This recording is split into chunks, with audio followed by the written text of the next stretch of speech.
We humans are masters of many things, especially prompted by the very complicated brain that we all possess. We can convince ourselves of almost anything, especially about justifying why we do or don't do certain things. It's called the fine art of excuse. Today's readings are vintage examples of reasons not to do the right thing. The first chapter of the book of the prophet Jeremiah, he is being called by God to be a prophet. And unfortunately, it begins a line too late for me where he refuses God and says, I am too young. And God says, you're not too young, as we heard in the reading. Before I formed you in the womb, I knew you. Now, the bottom line is that Jeremiah had a point. He was about, many people estimate, about 14 years of age when he was called to be a prophet. And he was going to have to deliver some pretty bad news, and he was not a hero or someone that people loved for that. He was being asked by God to do a lot, but God would also give him what he needed. The gospel passage is that multiplied. It's a follow-up to last week's story where Jesus is seated in the temple speaking, reading the prophet Isaiah, and then telling the people that the prophecy is now fulfilled.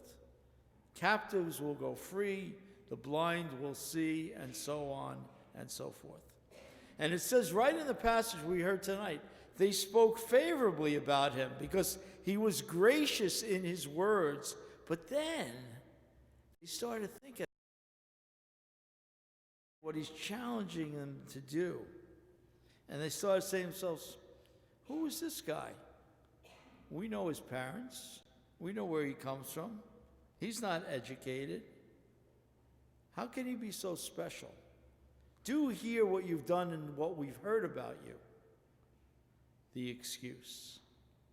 So much so that they were ready to kill him, to come and throw him right off the edge of the cliff. Well, that's probably the perfect reading for tonight, where we speak about the annual appeal for the Archdiocese, where you might want to take me to the edge of the hill and throw me off. I don't know. Every year on the first Sunday of February, we have Pledge Sunday. The annual appeal, sharing God's blessings. And we've had many reasons in the past why it was supported, but not overwhelmingly. And the current bishop's predecessor, who with his large house, which became quite the story, and many people started feeling like, what's this about? And then, of course, lately, wondering about lawsuits and the such. Cardinal Tobin, like myself on a much smaller scale, and all clergy for that matter, are fighting reputations and past behaviors that cannot be explained or tolerated. But unfortunately, or maybe fortunately, the work of the church goes on. And 98% of the priests try to engage in the gospel week after week, teaching, leading, and so on and so forth. If you read the brochure in last week's bulletin, it talks about the three aspects of ministry that the annual appeal goes to. The first being proclaiming the gospel, the most important. 212 parishes, many of which struggle to pay the most basic bills like heat and electric. Some of them only a few miles from here in a different world. Many others in the cities that are part of our diocese.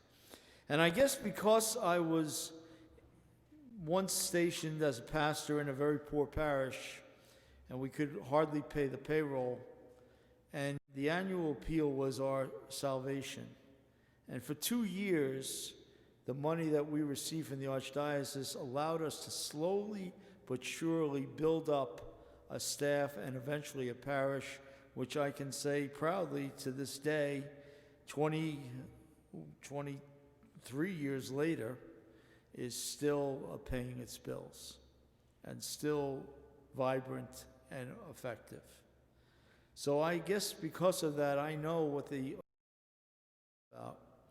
Number 2, passing on the faith, catechetical office, CCD, Catholic schools, teaching adults, and especially supporting people, whether divorced and separated, the bereaved, and so on and so forth. And number 3, caring for the poor, because every year 76,000 people of the poorest of the poor are ministered to by the Catholic charities of the Archdiocese. I don't like to usually read things, but I think it's really important that if you read the brochure that was in the bulletin, there was this statement of accountability, and it reads as follows. The Archdiocese of Newark must respond to the faithful's need for increased transparency, careful stewardship, and accountability for their contributions to the mission of the Church. This statement of accountability represents an important step in our ongoing effort to heal the body of Christ. This Archdiocese hereby restates its commitment to the faithful of the local church. Number 1, to work tirelessly with the support of God's people and in cooperation with civil authorities to protect all those entrusted to our care, and most especially the young and the vulnerable, from all forms of abuse by continuing our efforts to create safe and respectful environments for all.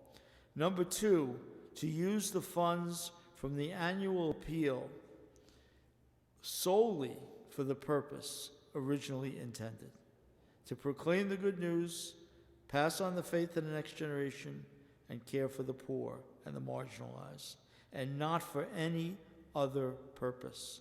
Information regarding this campaign may be obtained on our website, www.arcan.org. And 3, and finally, to inform and communicate regularly with the faithful on how these funds are used to serve the needs of God's people throughout the Archdiocese of Newark. I invoke the maternal protection and intercession of Our Lady of Perpetual Help. May Christ, our Redeemer, lead us to greater unity in faith, hope, and charity. Cardinal Joseph Tobin, Archbishop of Newark. It's sad, in a sense, that we even have to make such a statement, but we do. And I think it's important to the people.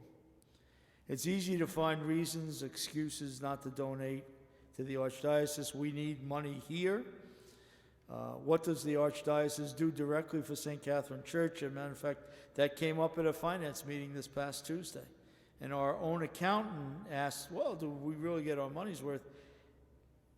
This is not a Fortune 500 company. We are part of a larger church, some of it more well off, some of it not so well off, and hopefully we're all in this together.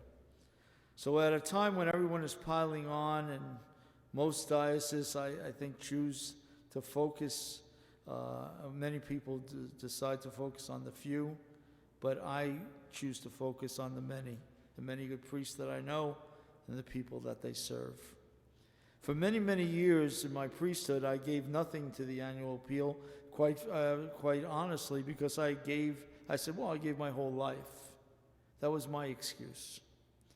About 6-8 years ago, I started giving $50. In the last couple of years, I gave $100. And this year, having made my last payment to the Living Stones, and I know many people still have a year to go, I'm pledging $600 to the Archdiocese, $100 as a down payment, and $50 a month from March to December.